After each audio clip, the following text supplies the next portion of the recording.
Salut à tous, j'espère que vous allez bien. Aujourd'hui, je reviens avec une vidéo qui me tient à cœur, que j'avais envie de vous partager, puisqu'elle concerne en fait le jugement des autres, les critiques. Comme vous le savez, dès mon plus jeune âge, donc l'âge de 19 ans, quand j'ai été élue Miss Mayotte, j'ai été exposée justement non seulement aux médias, mais à toutes les critiques que je pouvais avoir. Et à mon âge, c'était très difficile de pouvoir déjà de comprendre pourquoi est-ce que les gens s'en prenaient à moi, mais aussi de comprendre comment est-ce que, pourquoi en fait, pourquoi moi, pourquoi j'avais droit à être critiquée de la sorte. Et donc cette vidéo, avec cette vidéo, je vais vous montrer mon cheminement, ce que j'ai fait jusqu'à arriver donc à mon état d'esprit aujourd'hui, qui me permet d'ignorer complètement les jugements, d'y faire face et de ne pas me focaliser dessus.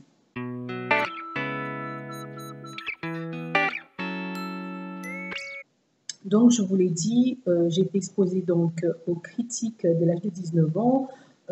C'était quoi? C'était que j'étais moche dans un premier temps, c'était que j'étais arrogante, c'était que je n'étais plus la même personne. Enfin, les gens me trouvaient des défauts que moi je ne comprenais pas et qui ne me concernaient pas, mais étant jeune comme ça, tu crois à ce que ces gens-là te disent. Tu dis, bah, tu es arrogante et du coup, tu te questionnes.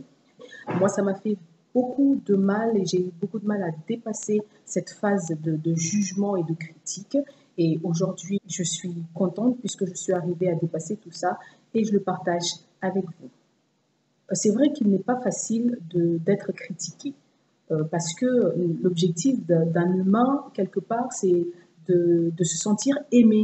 Donc, de se sentir aimé, d'être valorisé. Et dès qu'on a des critiques, eh bien, on a un peu de mal à y faire face parce que c'est notre ego directement qui est impacté. Donc, on a du mal à accepter qu'on est soit moins bien, qu'on n'est pas bien, on est moins bien que d'autres, on est grosse, on est petite, on est méchant, c'est très difficile puisque en fait, au fond de nous, on se dit, bah non, je ne suis pas comme ça, mais comment est-ce que les gens peuvent dire ça? C'est ça qui fait le plus de mal en fait. Donc, c'est compliqué, mais sachez qu'il est possible vraiment de s'en sortir, il est possible de faire face à ce genre de critiques et d'avancer tout simplement. Donc, alors il y a deux choses, il y a deux genres de critiques et de jugements. Il y a des gens très diplomates qui vont te faire des jugements ou des critiques positives ou constructives et d'autres qui vont te faire des critiques pour te critiquer. La première critique qui peut être constructive, donc qui va t'aider à te questionner, qui va t'aider à t'améliorer. Je vais essayer d'analyser ce que la personne m'a dit pour pouvoir avancer. Par exemple, tu te dis, voilà, Mariam, voilà, j'ai pas aimé ta vidéo, le son n'était pas excellent, mais bon, courage, on aime ce que tu fais. Ça, c'est une critique constructive puisque la personne te dit, voilà, ce qui ne va pas, et toi, tu dis, voilà, elle m'a dit ça, donc forcément, je vais essayer de faire mieux que ce que j'ai fait.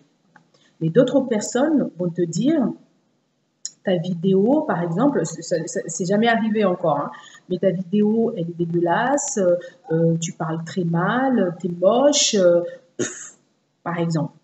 Et toi, tu es là, par exemple, tu es scotché, tu te dis, mais qu'est-ce que la personne a voulu me dire exactement? C'est quoi? Enfin, je ne comprends pas très bien. Et ces critiques-là, c'est deuxième genre de critiques, et ce sont les critiques qui font le plus de mal. Donc, comment faire face aux critiques qui font plus de mal?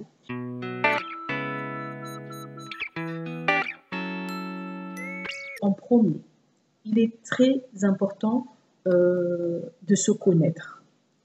Se connaître et se définir, de savoir qui vous êtes, qu'est-ce que vous aimez, qu'est-ce que vous détestez, quels sont vos défauts physiques, quels sont vos défauts mentaux, quelles sont vos qualités physiques, quelles sont vos qualités mentales. Parce que une fois que vous aurez fait ça, enfin, ne pas avoir peur de se questionner et d'écrire, quoi, de se dire, voilà, je suis un tel, voilà ce que j'aime, voilà ce que je déteste, voilà quels sont mes défauts. Je suis peut-être impatiente, je suis impulsive, je suis avare, je suis, voilà. Voilà mes qualités, Je suis une personne loyale, je suis généreuse, je suis persévérante, je suis courageuse. Voilà. Et quels sont voilà, vos défauts mentaux. Ensuite, dès que vous avez fait ça, vous avez écrit, vous savez exactement ce que vous aimez, ce que vous détestez, vos qualités et ce que les défauts, vos défauts.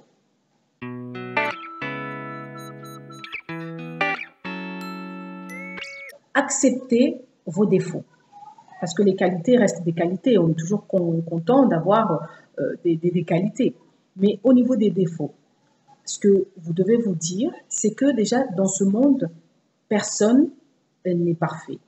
On a tous des défauts physiques et mentaux. Personne n'est parfait. Et il est impossible que vous puissiez plaire à tout le monde, puisque les personnes vous souhaitez plaire, eux aussi ont des défauts, donc vont essayer de voir chez toi des défauts, même si ce ne sont pas les bons défauts. Mais il est impossible que vous soyez une personne parfaite. Donc, acceptez que la perfection n'existe pas et que le monde, la nature dans laquelle on vit, n'est pas parfaite. Donc, tu ne peux pas être parfait par définition. Une fois que vous avez fait ça, vous avez cherché vos défauts et vous vous dites, voilà, j'accepte mes défauts parce qu'en acceptant mes défauts, je vivrai peut-être un peu mieux avec moi-même. Et l'objectif, c'est de vous déconnecter un petit peu de votre ego parce que les défauts sont directement liés à notre ego, à notre conscience, à ce qu'on est. Donc forcément, quand on te critique, on touche à ton ego, ça fait mal.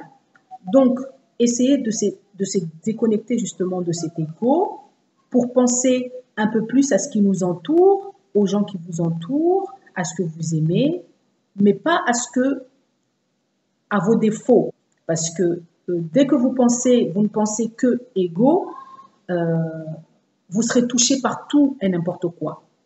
Et vous allez avoir du mal parce que vous perdrez de l'énergie à chaque fois à se dire, voilà, un tel m'a dit telle chose, ça m'a fait du mal.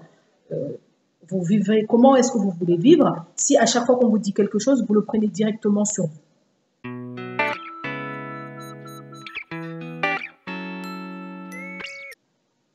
Et ensuite, dès que vous recevez une critique, vous vous disiez, cette personne m'a dit que je suis arrogante, par exemple. Mais ce que cette personne vient de dire n'a aucun rapport avec moi-même, n'a aucun rapport avec ce que je suis. Donc cette information, je ne la prends pas. Elle ne vient pas sur moi, elle ne vient pas dans mon ego, elle ne vient pas dans ma tête, parce que ça ne me concerne pas.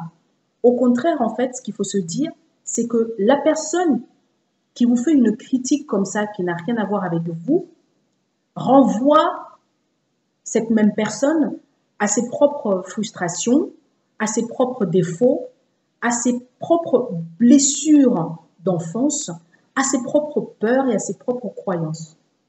Donc, c'est pas à vous d'aller vers cette personne, lui dire par exemple, pourquoi tu me dis ça, machin, parce que vous savez que c'est faux. C'est plutôt à la personne qui vient de vous dire ça, de manière très méchante, qui doit se poser des questions sur sa vie. Parce que vous savez, quand on est bien avec soi-même, on a du mal à juger les autres. Au contraire, on est là, on essaie de les encourager, on essaie de les aider, on essaie. Mais quand on n'est pas bien avec soi, eh bien, on va trouver chez l'autre des défauts pour la puiser déjà, l'épuiser, parce que quand une personne fait des critiques ou des jugements, c'est pour aller te piquer sur ton être. Donc, c'est qu'en piquant sur ton être, ça va te déstabiliser. Et cette déstabilisation va mener à une non ou un manque de confiance en toi. Donc, c'est à vous de vous dire et de batailler dans votre tête, de vous dire non, cette critique qui vient de m'être faite n'a aucun rapport avec la personne que je suis, avec les valeurs que je veux transmettre, avec les valeurs que j'ai, avec ce qui fait que je suis moi. Donc, je ne prends pas cette critique, au contraire, je les lui rends, et c'est à cette personne, en fait, de se débrouiller avec ce venin qu'elle vous a lancé. Donc, dites-vous, voilà, non, ça me touche pas. Sur le coup, ça va vous choquer. Ça va vous dire, mais qu'est-ce qu'il me raconte? Mais après, parce que vous vous connaissez, parce que vous connaissez vos défauts, parce que vous connaissez vos qualités, parce que vous acceptez vos défauts et vos qualités, que personne ne peut venir vous démonter, d'accord? Parce que vous savez exactement quelles sont vos valeurs. Ce que tu viens de me dire ne me concerne absolument pas. Va plutôt te poser la question sur ce qu'est ta vie, sur ce que toi tu es. Vous n'avez pas besoin de lui dire, mais il faut juste sourire. Et là, la personne déjà se dit, mince, j'ai pas pu mener ma mission. Voilà, la mission de te détruire. Voilà aujourd'hui ce que j'avais envie de vous dire sur le jugement des autres. C'est très compliqué, mais c'est complètement surmontable. Que vous aussi puissiez progresser dans ce domaine-là. Je vous embrasse et j'espère vraiment que cette vidéo va vous aider. Et si vous pensez qu'elle peut aider d'autres personnes, n'hésitez pas à la partager ou à la liker. Je vous embrasse et à très bientôt sur ma chaîne YouTube. Ciao, ciao.